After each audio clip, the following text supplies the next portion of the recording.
আগত সহদুতি গাছ করা চলিলে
मोर मकर हे कथा जानी छन बोली आज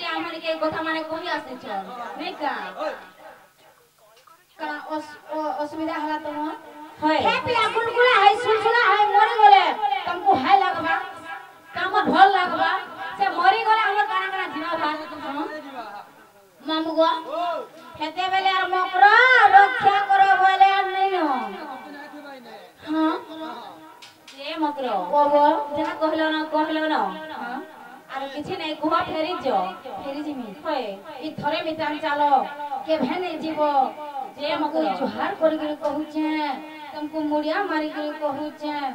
केबे बच्चा नहीं जीवो खाली जीवो और फेरी आइबो खाली देखे हो और बोले अपना घुमामो ए चालो जीमा कुंज बनाबो लीरे मकरो चालो जीमा कुंज बनाबो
मामू गो एंता हरे हम जीवा जाऊंगा और मकरा तो नहीं जाऊं बोलू छ हां हेले पछे पस्ताबो काना पस्ताबो आगो धुती का बैला